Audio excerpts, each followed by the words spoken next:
Started learning about Siqueiros. You want me to turn off the lights? Is that No, I need that okay? You need so I it can on, see right? you clearly. Perfect. Perfect. I'm fine with either one. Otherwise, you hide in the dark. So So we remember we were talking about Mexico, Mexican artists. We left off Happy 4th of July. I think we missed that. Yes, we did. Okay. Gathering, so. If anyone wants to learn about Siqueiros, please get Siqueiros. Or to him. Well, the teacher asked me. So let's see. We had 4th of July last week, I believe, right? Everyone had a great 4th of July. I hope. Yep. Let me see here. And let's see, we left off with we did Diego Rivera and then we did Orozco.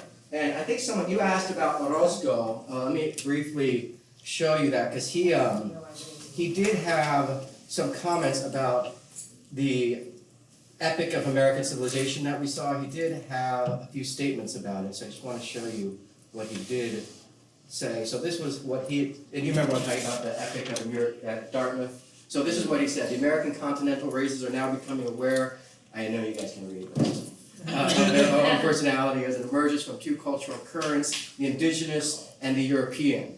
The great American myth of Quetzalcoatl, that's kind of the savior of Aztec culture, is a living one embracing both elements and pointing clearly by its prophetic nature to the responsibility shared equally by the two Americas of creating here an authentic New World civilization. So what do you think about that? Any comments on that? Pretty powerful. What's that? I said it's a pretty powerful statement. Yeah, it's got a lot. And what does it seem like he's trying to say with, you might have to remember the mural a little bit. Right. We saw indigenous people going into the New World, and so it seems like he's trying to offering a Pan-American vision of North and South America, which I think is really neat, and I think makes him very different. Because often people want to either emphasize, we're the difference rather than the commonality. I think we live in an age of kind of difference, right? And so it's very, I think, notable and commendable that he looked to kind of a Pan-American vision of the future. And I think in the long term, I think he's going to be proven right, because you're going to see the two continents eventually blend into one kind of new world civilization. And I think that's still neat because that's different than the old world, right? We're separated by these oceans, and that's metaphorical and literal. So I think it's great that his mural is the one that kind of survives, as we'll learn today. So hopefully this answers your question about kind of what his vision for this. And remember, in the context of what we saw, this is what he kind of was hoping for, but that's not at all what Dartmouth was thinking. They were thinking, we just want some drunken kind of reunion between the Native Americans and whoever the local legend. Their lovely other mural. Yeah. What's that? The lovely other mural. Yeah, the lovely other mural, which is lovely. If you guys missed it, there's sort of this very hokey, kind of tasteless mural that they ended up replacing, not replacing, but kind of including in Dartmouth College, because this is really what they wanted. When they hired Orozco, they were thinking, he's got to give us a little like Quaker Oats, Norman Rockwell. I love Norman Rockwell, but it definitely had kind of Norman Rockwell style here. But it goes to show that just because you can paint exquisitely doesn't mean that your subject matter is going to be as impressive. And I think a lot of young people, young people today, I think really have to figure that out. Artists have to understand, like, just because you can paint this well doesn't mean your work is worth anything. Because if the subject matter is schlock, you get the little pointy little arrows or so. I mean, the feathers sticking out of your head. I like the big barrel of whiskey. Was that The big giant yeah, barrel the big of whiskey. giant, really big giant, and they're meant to be like the skunk is like a little It's like curious. stand-in for their little feathers. I was gonna say that is the proudest skunk Or I've maybe ever seen in my entire life. are his knickers, whatever I you don't call it. But yeah, that's what they were hoping from Orozco, and he gave them something very different, and good for him, because what he offered was a lot more interesting and a lot more, I think, relevant and meaningful. Yeah. Now we get to Siqueiros. So Siqueiros is the third of the great Mexican muralists, Diego Rivera, Orozco, and Siqueiros. And Siqueiros is the youngest of the three. And I think he benefits and suffers from being the youngest because he's somewhat out of step with the time period, because Diego Rivera was able to really maximize on the trip to the United States, on being kind of at the cutting edge of this art movement. And Siqueiros is a little bit behind, and because of that, he's a little out of step with World War II and with wanting to come to the United States. We'll go over a little bit of that. But I think he's very important for the bridge to what happened in the United States after World War II, which is abstract expressionism. And we'll learn a little bit about that today, and then moving forward, we're going to be switching to Cuba when we move from kind of 1940s onward. So what I like to think of as this lecture series is sort of looking at the art world from Mexico's perspective from about 1900 to 1940, and then we look at it from the Cuban perspective thereon. So I think it's interesting to see the art world from the Latin American perspective, because you can kind of understand how modernism and abstract expressionism became big after 1940, and why Mexican muralism was kind of suppressed a little bit. And we talked about that a little bit last week with Rockefeller, but I'll go over that again, because there was probably a deliberate effort to shift to kind of more abstract art after World War II, partly because of all the pain and suffering. We often switched to kind of more abstract stuff in times of suffering, and it became really big after 2001, if you remember. The Beatles were really big after Kennedy's assassination, so I guess music is often a coping mechanism. What was my point again? I forgot, but I'll find it. If it's important, I'll remember it again. But anyway, so yeah, we get World War II, and then John Rockefeller, basically, after going through the whole experience with Diego Rivera, with having to destroy Diego Rivera's mural, vaguely said to the art world, look, we're going to go abstract because we don't want any communist kind of inspired kind of San Francisco, West Coast kind of stuff, kind of pushing a communist message in the Cold War environment. Because the Cold War really, I think, started after World War II. I mean, there was that hostility between communism and capitalism, but we've set aside those differences to fight fascism, and then after World War II was over, then really, the two sides were very entrenched and a lot of insurmountable differences. So in a way, Siqueiros is kind of the bridge to the Cold War, and he's definitely the most radical and or kind of insufferably political of the three, and that's important for us because, of course, when it comes to him preaching to his Mexican audience, it's very different than preaching to your United States audience in terms of communism, and it means a different thing for different people in different places. So just because the United States has an attitude towards communism, it's very different in a world where there's a Mexican Revolution and a large indigenous population, with a lot of people who are unemployed and who are not feeling like they don't have access to the system. So keep that in mind. We'll be getting to this very important mural in a moment. This is the one that was destroyed, and I think this is kind of the centerpiece of Siqueiros' career and our talk today, so we'll get back to this, but not a very flattering, we'll get back to it in a moment. Alex. Yes. A comment? Assassin? Yes, assassin. And guess who he tried to assassinate? Trotsky. He was one of the people involved with Trotsky's assassination. So yeah, he's a very interesting, so remember Trotsky was sort of exiled by Stalin, because Trotsky was sort of like the Che Guevara to Stalin's Fidel Castro, like the guerrilla battle around the world. And Fidel was like, no, I'm staying put and entrenching myself in Cuba, where Che Guevara was like, I'm going to go run around in Africa. And then he realized, wait, I can't blend in Africa very well. I'll blend in Latin America. That's what Che Guevara did. He tried Africa at first. They're like, we're going to spot you 10 miles away. So then she switched to Bolivia. Anyway, more on that when we get to Cuba. So yeah, he tried to assassinate Trotsky, which is odd because Trotsky was living with Diego Rivera and he was friends with all of them. But it just goes to show I think how kind of on the ground Siqueiros was as a kind of operative in the kind of global world of cat and mouse or cloak and dagger. He was arrested for trying to assassinate Trotsky. He didn't succeed, but then Trotsky was later assassinated. So I don't know how that estranged him and Diego Rivera, but I think you have to remember there's a constant competition anxiety with Diego Rivera and Siqueiros. Not so definitely as painters, for sure, but also as communists. They each wanted to prove who's the most, ¿Quién es más comunista? That's like from SNL in the 90s and the 80s, like ¿Quién es más macho? Who's more macho? There was a skit about that. Who's the most kind of communist? So here is Siqueiros, and he's definitely got a few iconic pictures that you might recognize from his career. But I think what's really important, he was very much involved in the Mexican Revolution, like on the ground, fighting, shooting. So he had a very kind of physical experience with the Mexican Revolution, like Orozco, but also he's much more of someone who romanticizes revolution, and I think you'll really see that his political interest really colors a lot of his work. So if you remember, the big call to arms of the Mexican Revolution was Tierra y Libertad, liberty and land, And this is the peak moment when Zapata and Pancho Villa enter the Mexican capital, and it will go on for another 6 years. All these different people. It looks like this guy's almost like American, and with some indigenous people, but it really looks almost like Sergeant Pepper's Lonely Hearts Club Band. There's John Lennon. There's Paul. There's Yoko.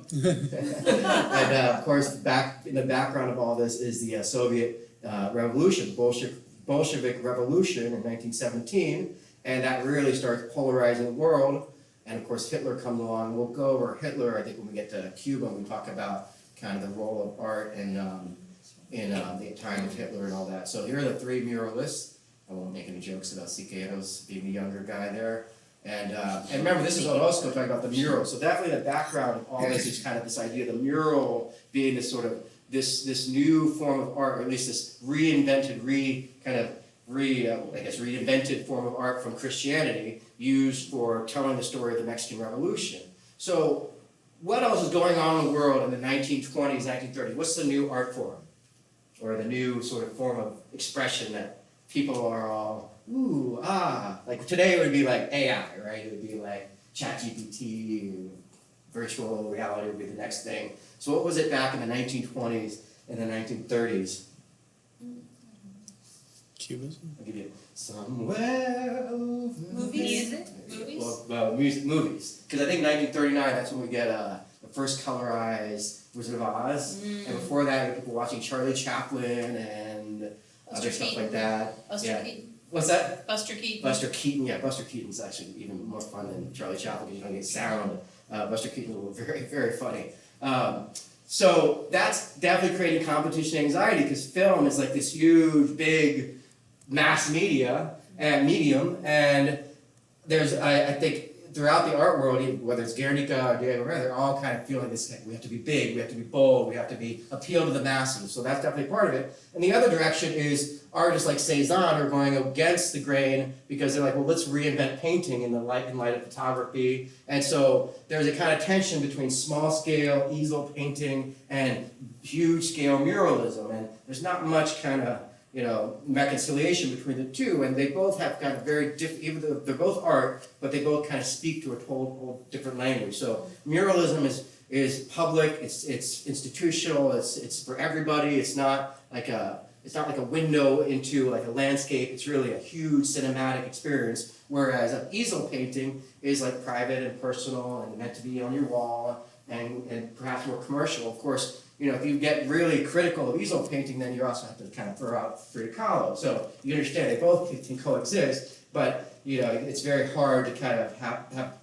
both of them coexisting in the same place because they both kind of speak two different languages. One is one-on-one, easel, and murals like speaks to everyone all at once. So that's definitely a tension there, and that kind of overlaps with the tension between modernism and speaking to the masses. So those are kind of all floating in the background. And here's Diego Rivera with Siqueiros in Europe. They were buddies. They traveled around Europe. And I think Siqueiros was the most experimental of the three, perhaps because he just realized it's such a pain in the butt to paint this large scale. You might as well try some techniques for, capturing or tackling that large space. So airbrush, spray paint will have a lasting impact on his style, but also influencing art in the United States. Keep in mind that Siqueiros won't really do much traveling to New York. He'll do a lot of his muralism on the West Coast, and that's very much why I think he's the kind of founding father of the Chicano art movement, or certainly one of the key roots of, you guys have heard of Chicano art. That's kind of like here in Florida, we have got Cuban art. Cuban art is a lot of Cuban population, Haitian, Caribbean, whereas in California it's more Mexico. And of course California was Mexico. I mean, technically we were part of Spain in Florida here, so there is an interesting parallel between Florida and California. But definitely California is Chicano art, and that's kind of I think an inheritor of the Mexican Revolution, the idea of kind of indigenous kind of participation in the New World, and we'll see that when we talk about the workers' movement out west with Cesar Chavez and others, with lettuce pickers and things like that. So it's kind of overlap between the Mexican Revolution and then it bleeding up into the Chicano art movement in the 1960s with the Vietnam War and other things. So this was the father of the Mexican muralist movement, a painter himself, who brought all three of them together. And Siqueiros was really, like I said, the vociferous, the most kind of political, and Vida Americana was the manifesto that he wrote. He, like Orozco, worked in publishing. Remember, Diego Rivera was in Spain, in Europe, during the Mexican Revolution, whereas Orozco and Siqueiros were both in Mexico. Now, Orozco was missing a hand, so he couldn't really fight, whereas Siqueiros was definitely very much on the front lines, very much a communist, and El Machete was the name of the publication, and so you can see the hammer and the sickle, and really being very political was very, I think, characteristic of his first,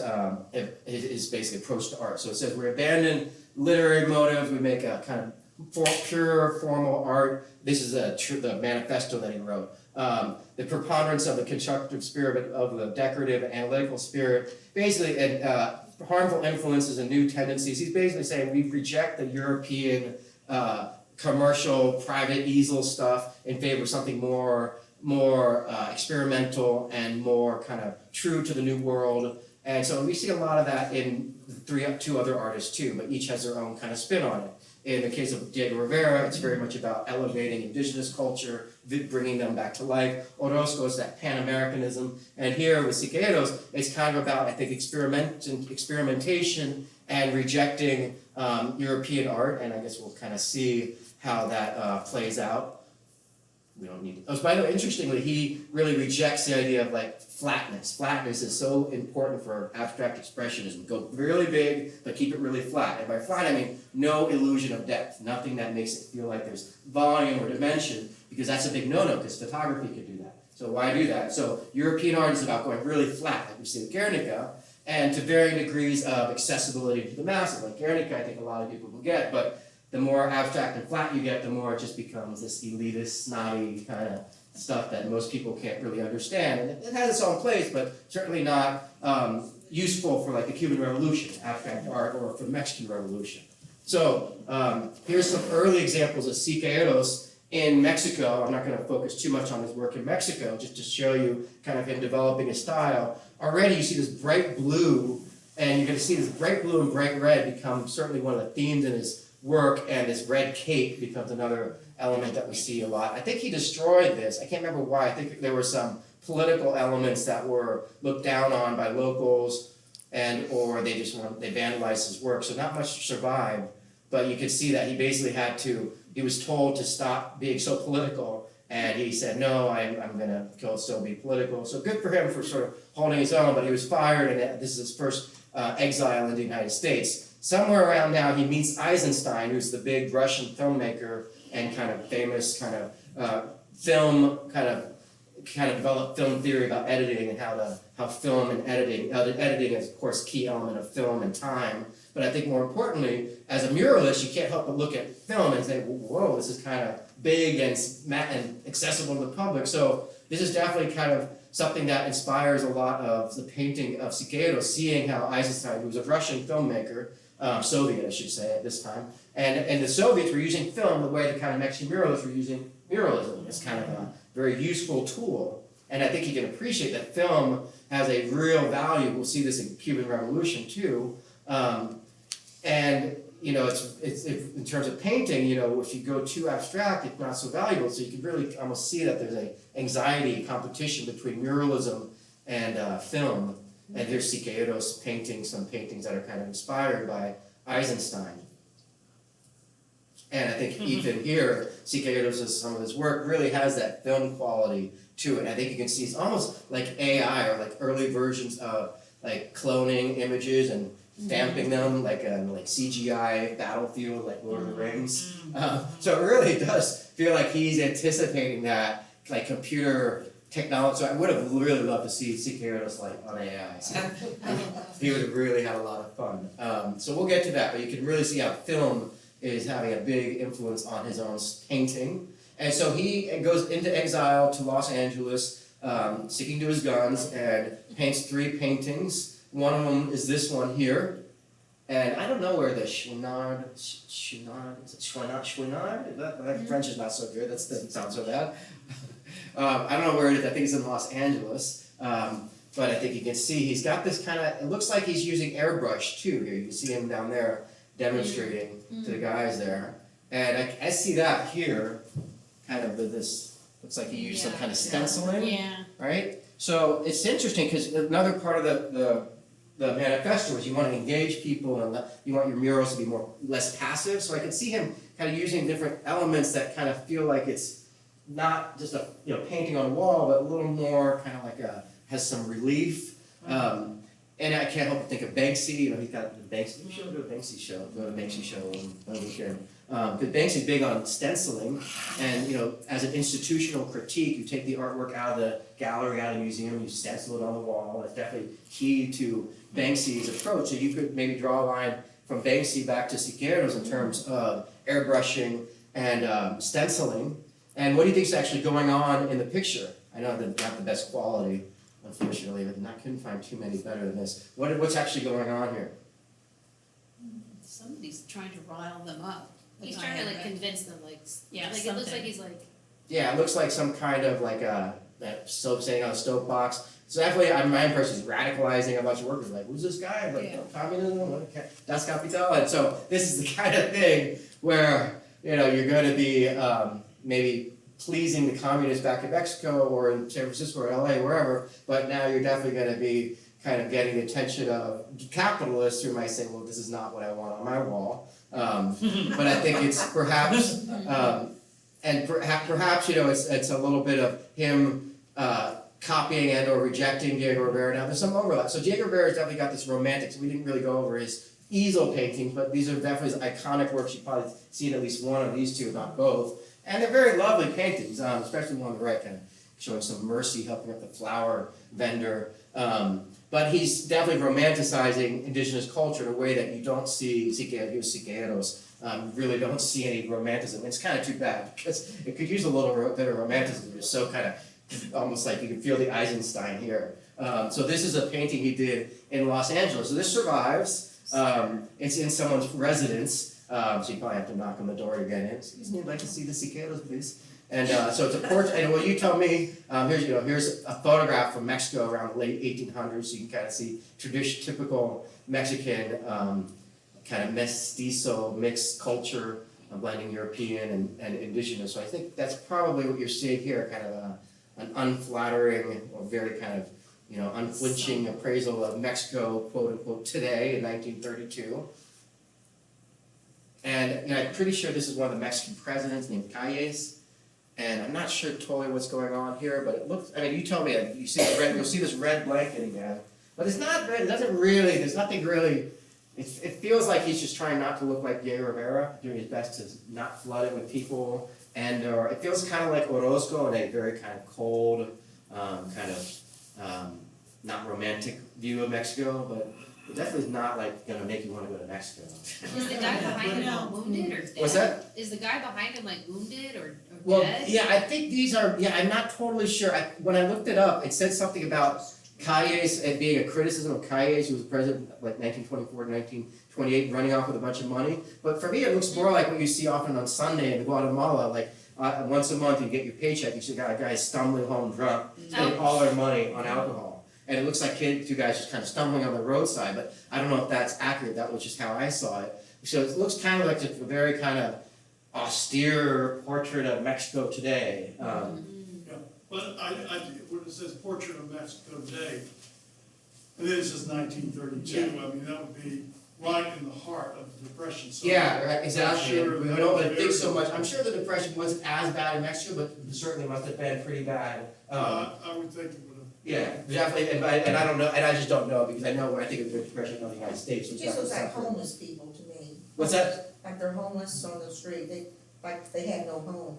Right, yeah, so I think it's kind of just like I think perhaps he's offering a very unromantic view of Mexico, and What's that's, the fellow on the right with the gun? it looks like he's a communist, because I see the red star there. So I just kind of get a feeling like he's maybe offering some kind of like, each is an element of Mexico, like maybe that's Zapata, maybe that's the communist, and maybe those are just typical everyday Mexico, and this is maybe the institutional power framed. So I'm not totally sure.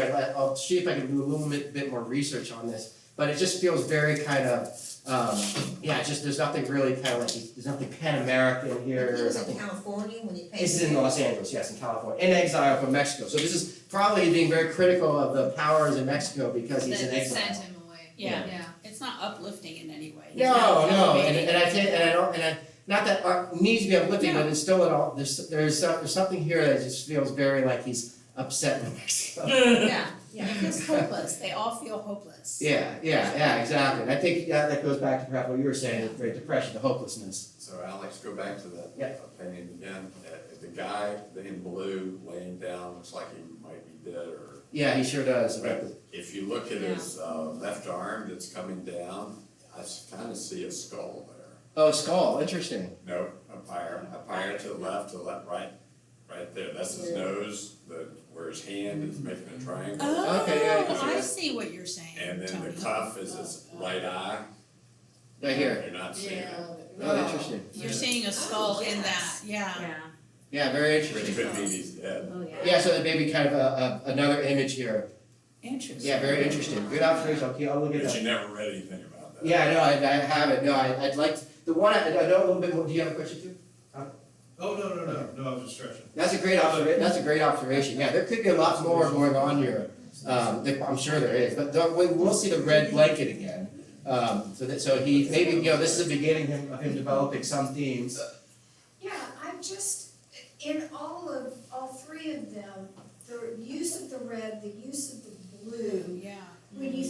when I think of Mexico, it's got so much more color in it, and all three are kind of depressing, and I just, what is this, why basically the only color in all three of these artists is basically the red and the blue. The red and blue. So I think, and I've seen that, and that's I'm glad you see that, because what I think is going on is they're realizing from a very far distance, like red and blue are very useful colors for kind of depth, foreground, background, and blue recedes, the red pops out. So I think they're kind of distilling their color palette to those colors because it's very functionally useful. So it's not symbolic so much as kind of a great way of kind of creating depth with color.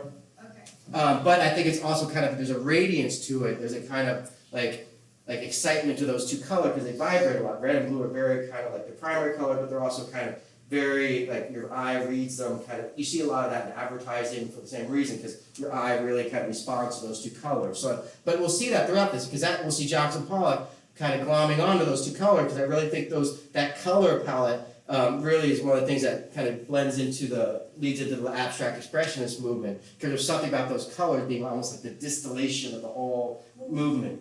Red seems to portray anger, and blue is coolness. It's more. It's lighter.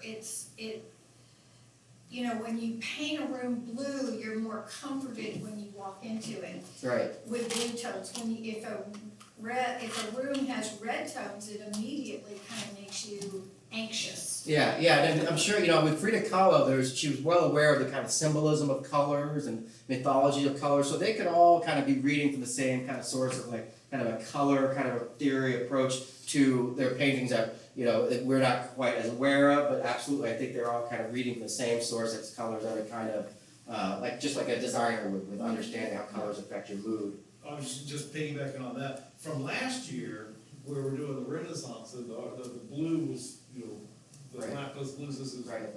reserved for Mary Right. and showing real regalness, where here, it's being used to show Kind of every horniness, like, Yeah. all Yeah, no, I think that's a good point. And I think that's very good because we talk about Christianity. I think Siqueiros was in Europe traveling around, and he, like Diego Rivera, was seeing all this Christian art. So I think you're right. He probably is figuring out how can I reinvent the colors for a Mexican kind of story rather than because he knows we're taking this Renaissance influence and applying it to Mexico. So I think you're right. There's probably a lot of little places where he's saying, okay, I'm gonna take this thing I saw in Europe. I'm going to do it this way in Mexico for a different kind of, that's great, I think that's really interesting. And of course the robes are very kind of fitting for Renaissance too, so there's a lot of, you can almost feel like it's almost like meant to be, the Renaissance painting style, it's a fitting kind of translation.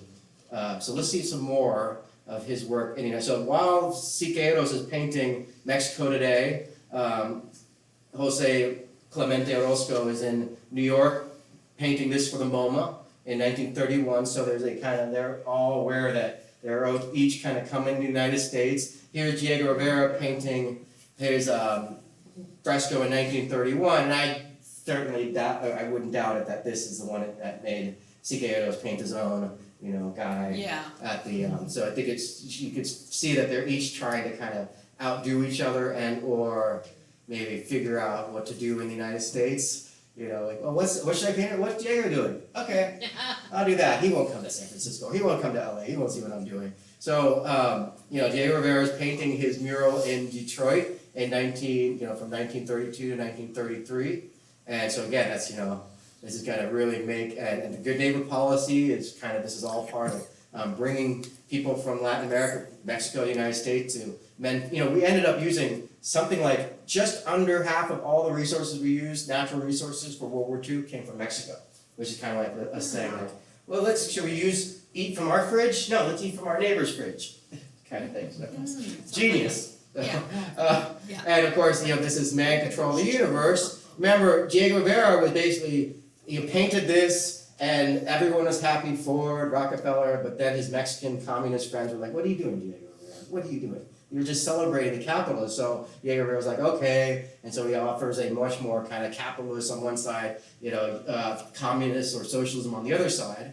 And keep in mind, that's the same year after America Tropical is painted in Los Angeles. So I think you really have to understand that both kind of trying to stand up to the United States while they're here in the United States. We don't need to go over all this, but so this is where it's located in Los Angeles. This is, I can't remember what's out something street, we'll see in a moment.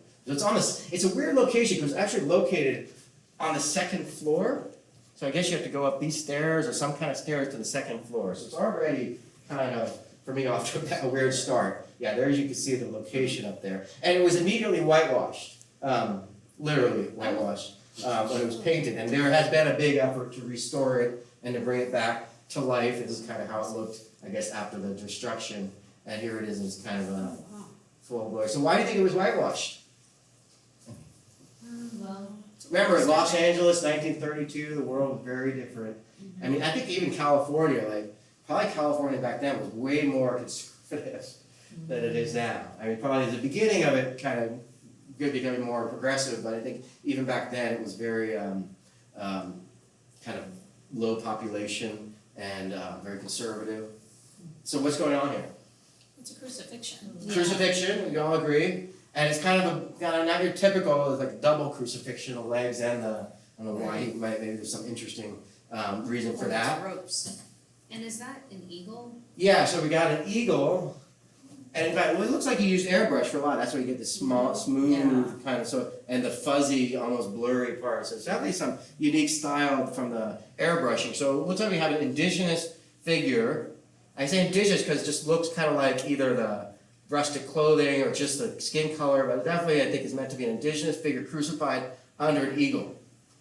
And tell me if I'm wrong, this looks like an Aztec temple, kind of Maya temple, with some decorations, and it's I guess ruined. McDonald's cups. What's that? They look like, McDonald's They look like cups or bongos. McDonald's or, no, like McDonald's French or like, fries? like Coke. Happy Coca-Cola Meal? or Happy something. Aztec Happy Meal? No, it does look like Coca-Cola, and it does have some elements that feel They're almost probably like. supposed to be drugs. So what about this? What do you think's going on here? Looks like, well, right below it, you see stars and stripes. It looks like America. Okay, so Yeah. yeah, I see that too.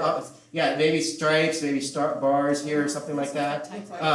These are kind of weird little, like almost like organic, like, what'd you say? Typewriter. Yeah, that's what I keep thinking too. It looks like typewriter, like some stone typewriter, Flintstone's typewriter. So this would be, I think these are meant to be hieroglyphs, like some kind of Maya hieroglyphs.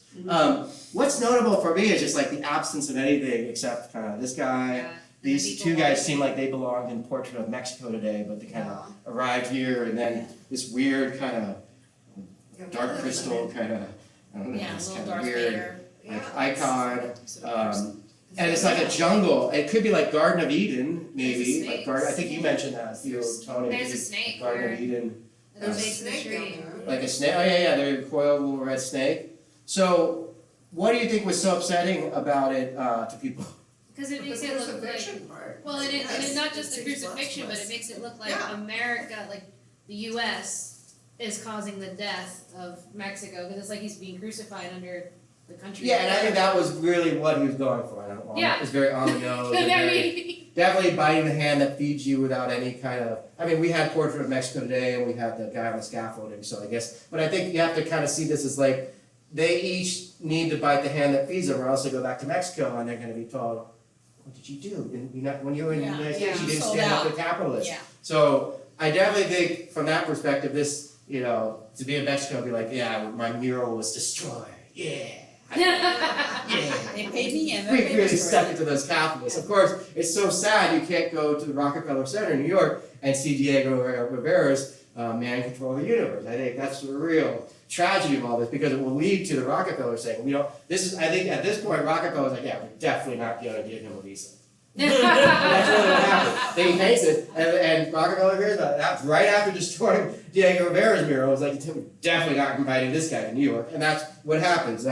Because of this, because of him kind of sticking to his guns, he will be denied any more visas to the United States. But you know, keep in mind, again, he's a little younger and a little bit kind of more radical, so you know, I think that's just a different flavor. But let's kind of see some more of his work. So this, I think, very much, and I'm just kind of speculating here, but when I look at this, the first thing I think of when I'm in New York in the summer is like, I see all this completely unintelligible graffiti.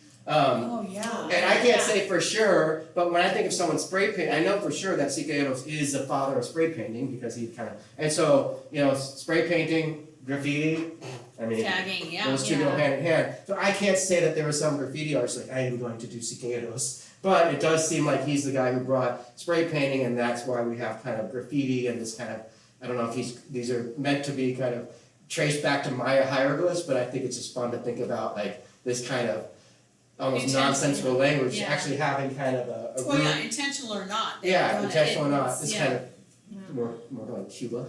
I was gonna say, is that? And yeah, so I don't know if there's a real connection, but we will see that Siqueiros, will have an experimental workshop in New York in 1936, so he will actually get to New York, but he won't get a commission. And he actually ends up having a profound influence on Jackson Pollock with his experimental workshop.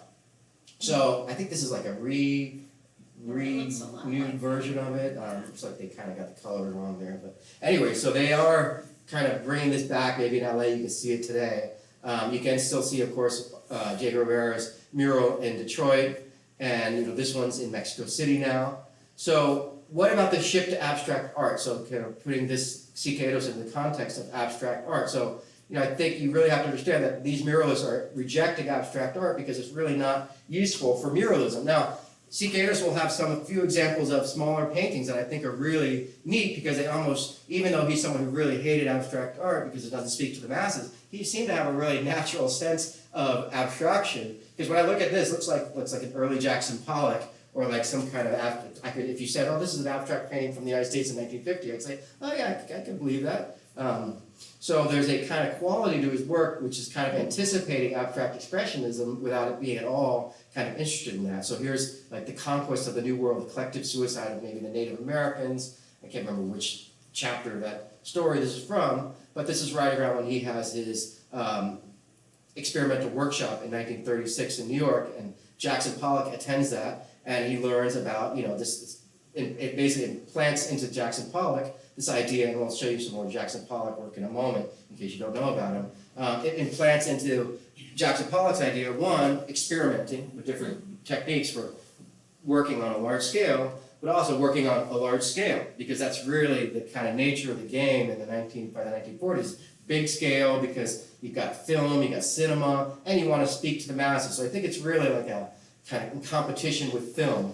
And you can see he does this new manifesto, which is basically saying art should have experimentation, research, studying relationships between classical and modern techniques, development of new art productions, and I think the most important, producing public forms of art that are understandable and accessible. That's where I think you get off the rails with abstract expressionism, because most people will say, what do people say when they see abstract art? My kid could do that, right? Yeah. So that's the problem with that technique. So here's Jackson Pollock's early work. Jackson Pollock, and if you don't know Jackson Pollock, he's the guy who does those big drip paintings we'll see in a moment.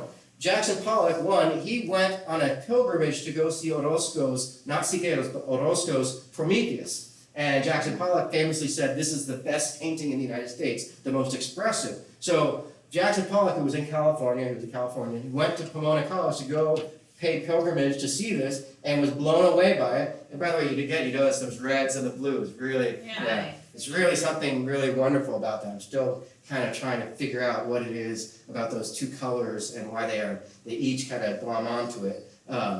And not only does Jackson Pollock go pay this, pilgrimage to go see Orozco, then he goes and attends the experimental workshop by Siqueiros in New York. And another little coincidence is Jackson Pollock is the pupil of Benton, Thomas Benton, who's the greatest kind of muralist in the United States. So it helps you understand that Pollock doesn't want to be another Benton. He doesn't want to be big scale mural painting because he'll just always be eclipsed by his much more talented mentor, which is Thomas Benton. And so Jackson Pollock will want to be very expressive and big scale, but without the kind of accuracy, because that's just not his strength. So you can see Jackson Pollock, and for me this looks like a Siqueiros. Yeah. And it really the colors, I think what really make it feel like it's got that kind of, I think what's going on here is in the United States we benefit and we suffer from kind of having this like we sever our roots with there's no indigenous connection necessarily like you see in Mexico or if you're out west. So we kind of benefit from that because we have this modern nation with air conditioning and all that.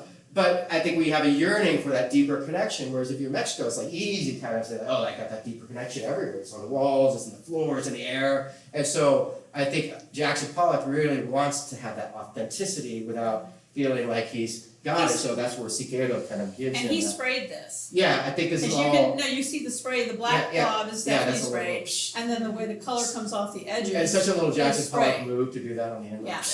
With But the yellows and the blue over the edge are definitely sprayed. Yeah, that's a great observation. Yeah, it looks like kind of an engraving and or spray painted Where's the street or car? silk I screening. don't see a street. I don't see a street It's car very either. abstract. What's that? It just says landscape with streetcar, but where's the? Where's Yeah. the street? Yeah, where's that landscape with streetcar? Yeah, it feels like almost like a Frida Kahlo reference because And the Frida Kahlo had the streetcar accident.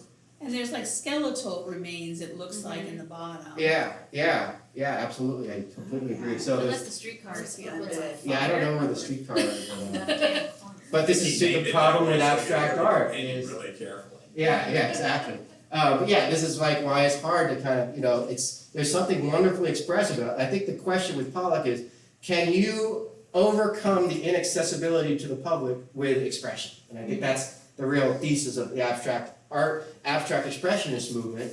And you really can't understand that unless you look at it from the perspective of Mexico. Because if you just look at it from the European perspective, yeah, Cubism helps explain all this, but you don't have the Siqueiros, you're really missing the key kind of understanding of abstract expressionism and Jackson Pollock.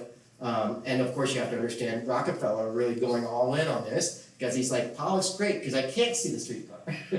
I don't want a streetcar full of communists who are coming to tear down my capitalist sort of infrastructure. I just want, happy. Now that's being very cynical. On the other side of it, you could say, well, they're celebrating this kind of immigrant group that was exiled by Hitler and persecuted, so we're going to celebrate this abstract art, that's championed by European artists. So that's the more kind of optimistic view. You could say Rockefeller is kind of championing an art style that was marginalized by Hitler. And I think the truth is somewhere out there. What was it? All of it. X-Files? It's somewhere out there? Yeah. So here's Pollock, early Pollock. I gotta say, I love Jackson Pollock's early work because it almost feels like Mexican art. I mean, the colors feel like Orozco and Siqueiros blended together. And even the subject matter feels more, I don't know why, but it feels more like Mexico than the United States. And it's somewhat abstract, somewhat representational, some kind of like Picasso. And you can see that Siqueiros went to Spain. Like, this guy is like just looking to fight all the time. Trotsky assassination. He goes to Spain to go fight in the Civil War, and he's a colonel. And this guy must have had the best stories about, all of the, and you can see the red cape again, too. This is, I think, one of the more iconic works. I remember seeing this one in my high school textbook, which is the, final authority on what's good, which is art. And yeah, it's the red blanket you see again there, so that's definitely a theme in his work, a motif or whatever. Echo of a scream, so it looks like maybe refugee child. This feels like kind of that, it's like right on the pulse of what I would say a lot of art today is like speaking to the masses or speaking about marginal people or oppressed. So this is kind of like the political kind of spirit of Chicano art movement perhaps, or just protest art, activist art. I think he is the kind of template for activist art. So, let me ask, I mean, so, how large is that, and was this being painted to sell, or is this supposed to be in a building, or where was this? Great questions, I don't know. Okay. I'm honest. Now, I'm assuming that this was probably not much bigger than this, but I'm not sure, I'll find out about that. Who was painting it for commercial, was he trying to? I don't know with each of them how much, because I would assume that with his kind of real kind of manifestos against commercialism, that even though he might have been very commercial, he would have been very much one of those people who's like, I'm not commercial, even though I secretly kind of need to make a living. But I have Yeah, to eat. but you have to eat, right. You can't eat oil paint, so, you can't eat your oil paint in But an it's not apple. gonna be pretty. Yeah, so I would look into that and find out, but I would assume that he was really desperate for kind of having to navigate between political relevance, being able to pay your next meal, and his wife being like, where are we going now? I don't wanna go to Spain, I don't wanna, here's a picture of the wife, right on cue, like she's like, where are we going now? But I think also, you know, he's like, we're gonna go to the United States, but unfortunately, he was told, you will not get a visa to go back to the United States, probably because of his involvement with trying to assassinate Trotsky, or just being kind of a mercurial character. There he is on the left. I guess he was kind of as big as, they're all big guys, these are all like guys who are like 6 foot taller, Trotsky included. But it looks like they have some chummy relationship. Little did Trotsky know. This is they're doing a little like reconnaissance on Trotsky, because yeah, he would end up trying to assassinate Trotsky. So I don't know the kind of soap opera between them. Remember, even Frida Kahlo, you know, she would be the one who has all the answers probably, if you could read her diary. So she's, you know, had this love affair with Trotsky. If you guys missed that lecture, sorry, you gotta go back. But here's Trotsky kind of dressed up as like the Wile E. Coyote or something, and this is, 1940, following the orders of Soviet Union, Stalin, the Secret Service, he carried out an unsuccessful attempt to assassinate Trotsky. So he wasn't good at assassinating, so he was a better patriot than an assassin. And here he is, disguised as a farmer to hide from getting in trouble for being an assassin. Taking a picture would be a bad move. Yeah, exactly. Yeah, why would you take a picture of you in disguise? Yeah. So it's rising, he's not very good at what a great disguise. Check it out. So he goes to Cuba in the 1940s and paints some pictures hoping to get a visa to the United States. But by 1940, yeah, but by 1940, so here it's almost like, oh wait, Rockefeller told him to paint a Lincoln, or else he'll destroy it? Okay, I'll paint a Lincoln. Because he's trying to get a visa to the United States. And he doesn't get a visa to the United States. Because, 1940 is like, we don't need you. Mexico already gave us all the natural resources. We don't have the good neighbor policy anymore. So he's just, he probably, if he had painted a different America Tropical with like a Lincoln who's not being crucified or something, that might have gotten him a visa. By the way, do you know who this is on the right? Jose Marti. Very good. You guys should all know that in Florida, because he's he came to Ybor. You can see a statue of Ybor City, got on a soapbox and rallied for support for the Cuban independence. So he's definitely a very beloved figure in Cuban history and a bridge to kind of a pre-revolutionary Cuba history. And he's the one who rallied for the Rough Riders, the Buffalo Soldiers, all to go to Cuba. And he was probably right around here in Hyde Park hanging out. And I think this is I think Siqueiros kind of with his tail between his legs.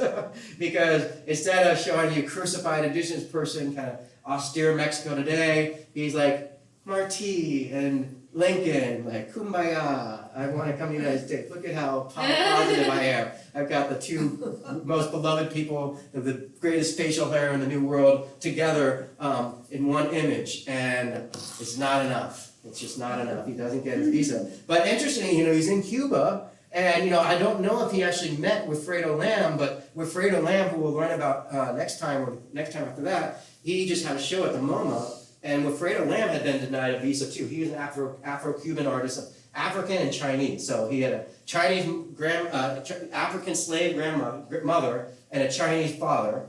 And he applied to come to the United States, Cuban artist, Afro-Cuban artist named Wilfredo Lam. He tried to get a visa to come to the United States, but California said we've already reached our quota of Chinese people. This is 1926, we closed our borders, so he was denied a visa. So it's great that the MoMA had the show of Wilfredo Lam this last fall, because it was kind of a way of atoning for us never giving him a visa. But Wilfredo Lam painted one of his most important paintings in Cuba called The Jungle, right in the same year in 1943 as Siqueiros is in Cuba. So I don't know if they hung out or met, but that would be such a great little thing for me to know, and I'll look up more about that if I can find out. But I think it's so neat. They must have heard about each other. I mean, there's no internet back then, so who knows? There's not like pinning, who knows? So, Who's I don't this, know, but that would be a great thing for me to research in Cuba when they find out. who's this third face in the middle supposed to be? That's a good question. Yeah, there's something there in the middle, right? Even Lincoln looks a little funky. I don't know what's going on with his face. I couldn't find a better image of this. Aztecan type of. Yeah, there's some kind of like, The beard in the middle figure makes me think of Hemingway, but.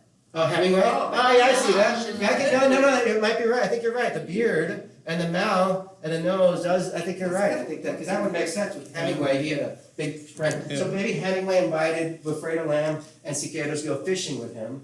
Or drinking. But you know, in Cuba, you're not allowed to own a boat without special permission. You know why that is? Because you would leave. Oh, yeah. Yes. Yeah. Lincoln looks injured there, but that's, Yeah, doesn't he? Right? It looks like some weird that's odd. something on his face there. I don't Maybe know. the screen. That might be just the rasterized kind of quality of the picture. But I think you're right. I think, Tony, you're honest. I think there's some hidden stuff in a lot of his paintings. I think he's kind of secretly hiding things. So I think you're onto something there. So these are more of the works he does in Cuba. Allegory of racial equality and fraternity in Cuba. And that's very much what Jose Marti, any country that wants independence that's got a very mix of races will have that as kind of a key part of their national heritage or identity. It's something you have to, like Brazil, you see the dollar has like a blend of all the different races together. You see the different races if you look at their money. So I think Brazil and Cuba have a lot of overlap with the United States with our history of slavery and racism. Whereas I think Mexico is more indigenous culture, so not so much slavery. But when Siqueiros goes to Cuba, he's very much aware of, racial equality as part of Cuban identity, and good for him. And I don't know where this painting is. I assume it's in Cuba, but it'd be interesting to find out whether this survives. Now, when we talk about Cuba, we'll talk about the Mexican muralist movement, whether that had a big influence in Cuba, so I'll talk about that when we talk about Cuba. It does, but not to the same degree as the United States, so we'll see. But he does make some interesting paintings in Cuba. Here's where he paid his rent. This is very typical architecture in Cuba, very Moorish inspired, looks like the Tampa Plant Hall almost. And he paid his rent by painting paintings. It's very hard to get to know Cuba, a lot about Cuba, because it's this wall, the Cold War wall. Here's The Jungle by Wilfredo Lam that he painted in 1943. This is by the Cuban artist. So when we talk about him more, maybe I'll know if Siqueiros and him shared a cup of coffee or anything. We're just kind of showing you revolutionary art. This revolutionary figure becomes another motif of Siqueiros, kind of bare-breasted women breaking the chains, very much like Statue of Liberty, like her. I think that's kind of literally like liberty leading the people. And I think very dynamic, kind of.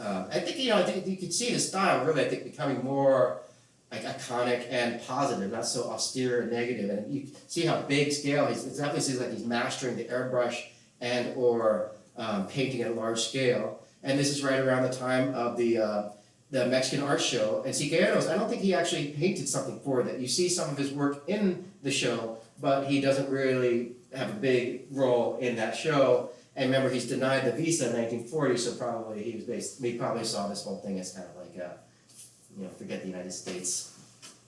I've already had my mural destroyed, but these posters speak to the kind of unity between the United States. I guess that's Uncle Sam back there, and Pancho Villa in the foreground. And Orozco, he's painting his mural in the MoMA in New York. And it's a beautiful mural, really wonderful. I don't know if this is actually at the MoMA still. And Siqueiros is painting his own kind of, again, the blue and the red. Blue and the red.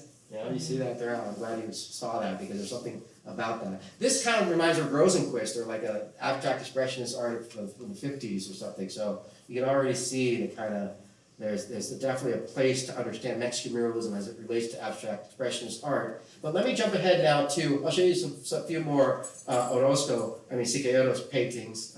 Here's a Siqueiros. not the best quality reproductions, because his work isn't as kind of celebrated as Diego Rivera. But here's Diego Rivera, that's Dr. Adel there in the back, and here's Siqueiros, which looks like he's blowing off Diego Rivera. I don't know, maybe there's something else going on there, but this is later. This, I think maybe at Frida Kahlo's funeral or something like that, so they're all kind of come back together. Here's some of Siqueiros' work in the 1950s, kind of very dynamic, popping out of the wall. And really kind of, he continues this kind of Mexican muralist movement. I think you can see he gets arrested for protesting, but I think he sets the template. How do you get all of that? He sets the template for, what a great mugshot. The Trump mugshot, this mugshot, a few famous mugshots, Billy the Kid. Yeah, this is, I think he really sets the template as the activist artist. So this is one of his famous murals showing the Mexican Revolution. There was a strike against a mine in Cananea, which is kind of the origin of the Mexican Revolution. The United States was thought to be kind of one of the main beneficiaries of that mine, so that's why a lot of the Mexicans who knew about it, blame the United States to a degree for kind of meddling in Mexico. And I think this shows the dynamic quality of engaging people, wanting your mural to be not so passive, wrapping around the room, kind of really kind of like a snake coiling around the room. And I think that's really, this is kind of his equivalent of the epic of American civilization, but this is in Mexico City in that park. So he's kind of channeling a little bit of Orozco here. This is Orozco, this is Siqueiros. And it looks like he's kind of cloning a lot of images and using airbrushing and, like I said earlier, like almost like a computer almost kind of approach to muralism. This is Porfirio Diaz, the president of Mexico, and there's people rising up. So it's really kind of a dynamic storytelling of Mexico in Mexico City. And so this is really, I think, a real great culmination or representation of the Mexican muralist movement in Mexico for a Mexican audience to really understand the history of the revolution. And I think it's really also a moment where his style really kind of coalesces into something really powerful. And then it kind of, for me, gets a little too 1970s, a little too kind of weird, muddy kind of 1970s colors. But you can see that.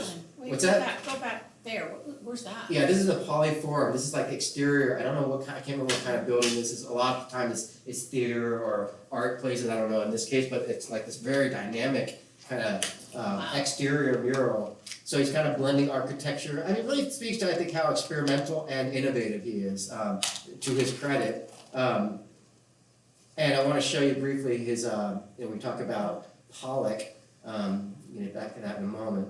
So when it comes to the abstract expressionist movement, that's when we're talking about that, that's kind of after World War II, here, and then that very quickly gives way to pop art and Andy Warhol, and, consumerism and everyday items. But briefly, we have this kind of window of abstract expressionist art, championed by the likes of Jackson Pollock here, back when smoking was cool. And he's on the cover of Life magazine, if I remember, which said, "Is he the greatest living painter?" So he's kind of like set on top. He's kind of chosen as the trophy, kind of like Basquiat or like Banksy, someone who's like chosen to be the new kind of person who's destined to be toppled off of their pedestal. And Jackson Pollock doing his drip style. Skip ahead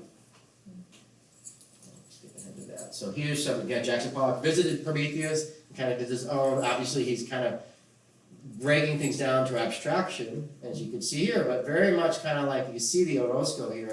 It's almost like you can feel Mexico in it, and especially here, this almost feels like a Mexican painting of the skeleton. But perhaps not commercial in the United States, perhaps not. It's got a raw power to it, but maybe too kind of raw, too powerful, perhaps. And this is an implement of Heron Wood in the Age of Steel, so let's talk about airbrushing and spray painting and stenciling. So Jackson Pollock's solution is I will drip painting, flame painting, I'll throw it on the canvas. So he takes this experimental workshop from Siqueiros, and really, there's Pollock there, by the way, to the right of Siqueiros, and he basically runs with it. But of course, the problem is it's still accessible to the general public. So these Jackson Pollock paintings, so here's an early Pollock. Doesn't that look a lot like something from Mexico? Yeah. And here too, and then it gets a little more European, but you have the red and the blue. Again, you can see the red and the blue there.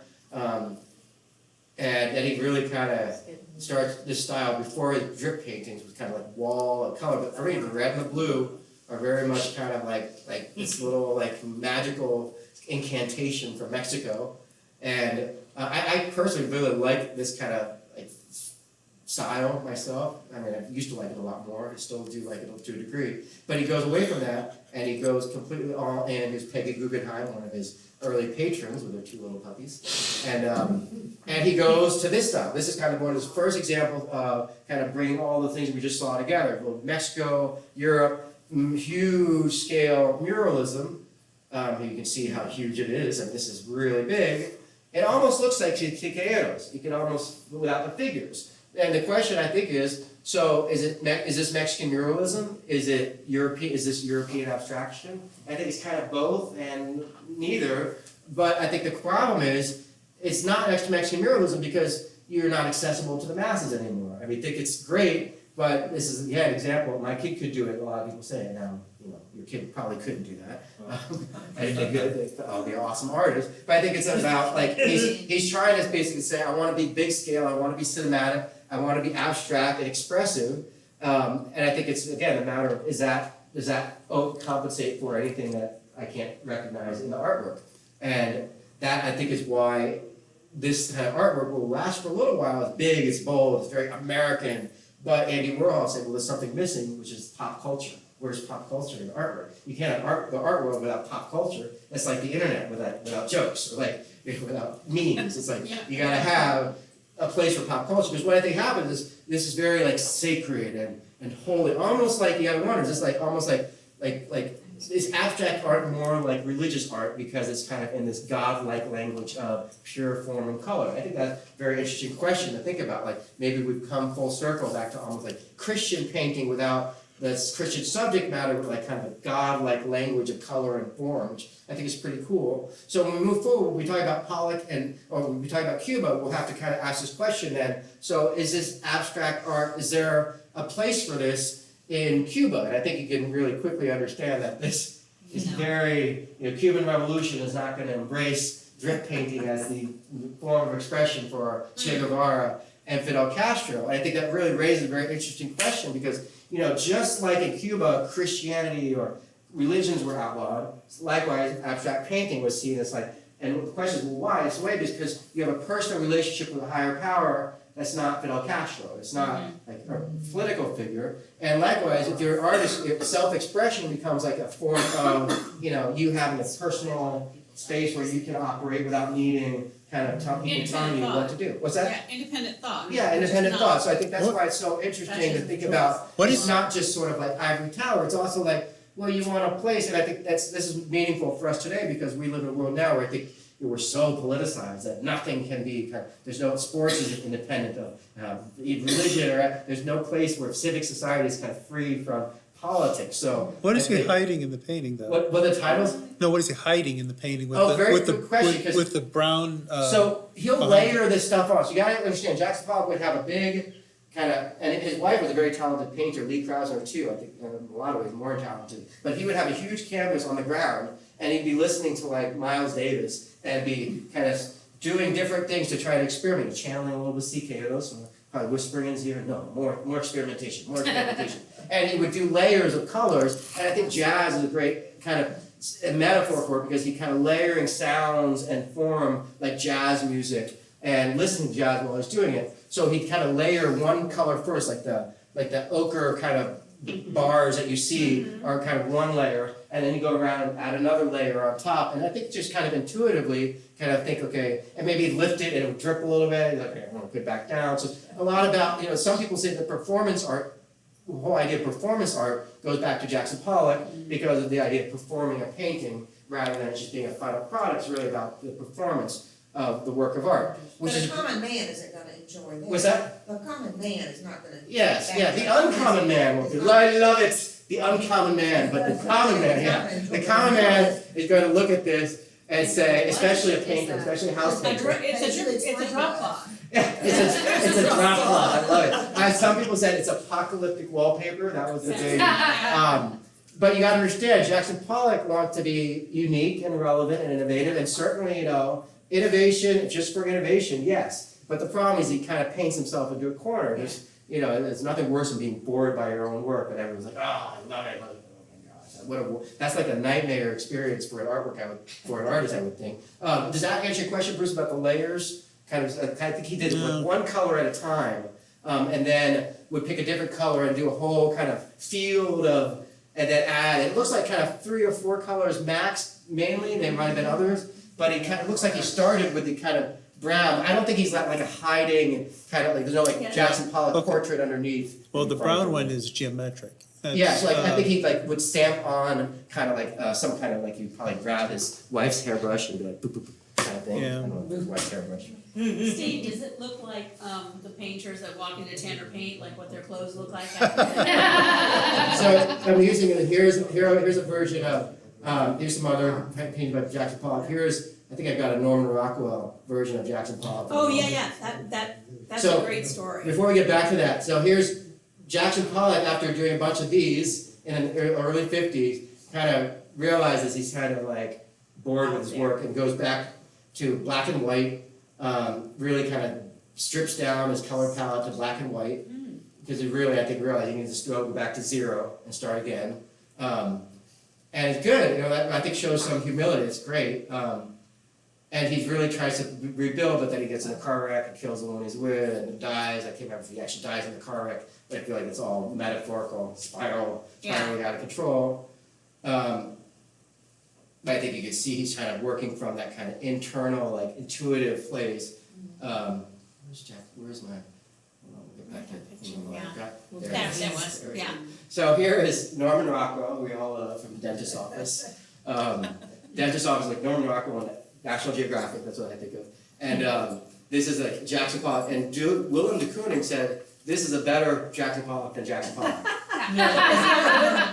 They wouldn't let him use any of Jackson Pollock's actual work, so he Okay. had to recreate Okay. for his portrait I love for this story. And I don't think this is, I think there's definitely making fun of Jackson Pollock here, right? This guy's like right up close, just close up to, after I finish, it's funny.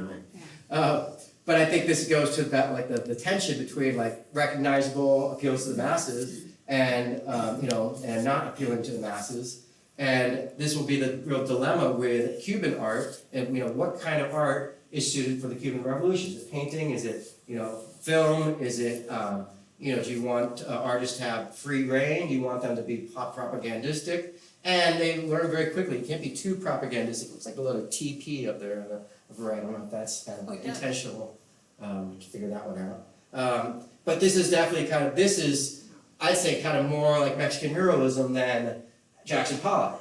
And this is Norman Rockwell in the 1960s. And so in a way, I don't think this is big scale, so that's the big difference. Right. But this, I think, is telling the story, an important story that needs to be told, that you really can't tell with this is Rauschenberg trying to tell the story of Kennedy's assassination, honoring Kennedy with silkscreen and prints, but it doesn't quite capture the kind of story of like a death of a famous beloved figure.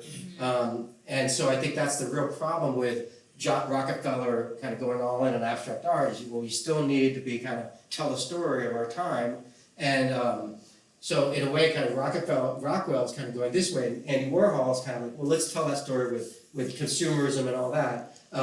But we'll get to Cuban art next week, and we'll kind of talk more about kind of some of the things we're seeing here. But when it comes to Siqueiros, I think what we'll see is he sets this template for kind of revolutionary artists in the 1950s, and I think we'll see with Cuba, we'll have to ask kind of whether or not he's the kind of model, the template for Cuban artists, and Cuban art will kind of go through its own kind of growing pains, and by the 1980s, the first generation of artists who grew up in the revolution will offer their first kind of artistic, and we'll see how that relates to Christianity, and we'll actually see a lot of interesting references to Christian subject matter. But I think the closest you get to that, really, or the most interesting thing for me about all the three muralists who come to the United States, is each of them in their own way kind of offers this Christian kind of image. The man controlling the universe is kind of definitely takes some inspiration from Christian artwork. And Siqueiros and Orozco all have this kind of Christ-like figure as part of this kind of Pan-American, this vision of Pan-American unity. So it's interesting that each of them kind of picked Jesus as a kind of